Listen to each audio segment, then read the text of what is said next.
Welcome again. In this video, I'm going to discuss the reasons why 90% of all startups fail. This is a brutal statistic, but there is a silver lining, as lessons can be learned from these mistakes.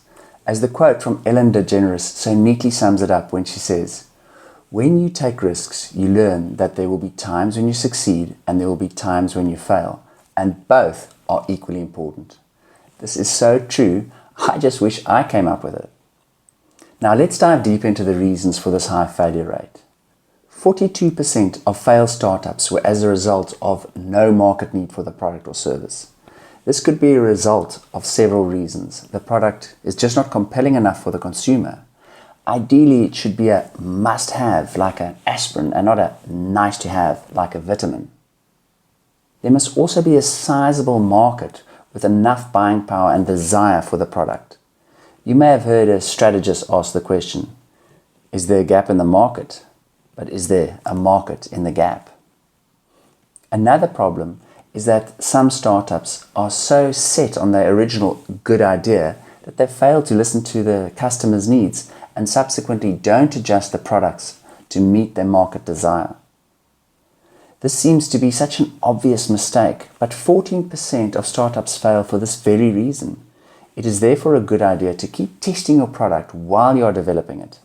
Don't be afraid of negative feedback, as you may have heard the saying, feedback is the breakfast of champions. So adapt the product according to the market feedback. As mentioned in my previous videos, timing the market is also a major factor.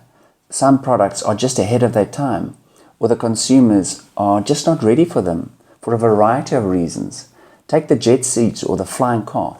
Both wonderful ideas, but the concept has just not taken off. See a list of inventions that were way ahead of their time, only to get to the market many decades later. Now, getting the business model right is fundamental to the viability of the venture. You can calculate the viability by adding up all the costs of the sales and the marketing over a given period, say 12 months, and then dividing it by the number of customers that you have gained during that period.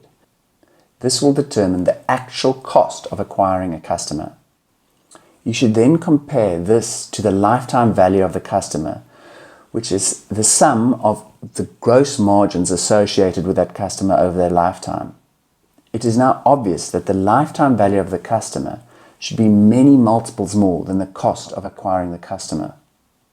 Speaking of costs, the next major reason for the high failure rate is that startups run out of money. There could be many reasons for this. It is usually a result of failure to stick to the budget by spending money on non-essentials. You'll find with a little research there are many elements to the startup journey which you can save on by doing it yourself. This is a topic of one of my future videos. Pricing is a dark art when it comes to startup success, and startups post-mortems highlight the difficulty of pricing a product high enough to eventually cover your costs, but low enough to bring in customers. A further reason for the demise of startups is poor management team. They could be weak on strategy, for example, building a product that nobody wants, or having no strategy to take the product to the market. 13% of failures are as a result of disharmony in the team. Then there is the risk of being sidetracked by distracting projects. Personal issues or loss of focus can all contribute to failure. I like this graph from the Forbes magazine as it nicely illustrates the reasons I have discussed. These stats were taken from the post-mortems of over 100 failed startups. Please note that the percentages add up to more than 100%, and this confusion is because of many companies gave more than one reason for the failure. Note some of the less obvious reasons are burnout, 8%, lack of network connections, 8%, or being outperformed by the competition. In conclusion, I'm going to leave you with these thoughts.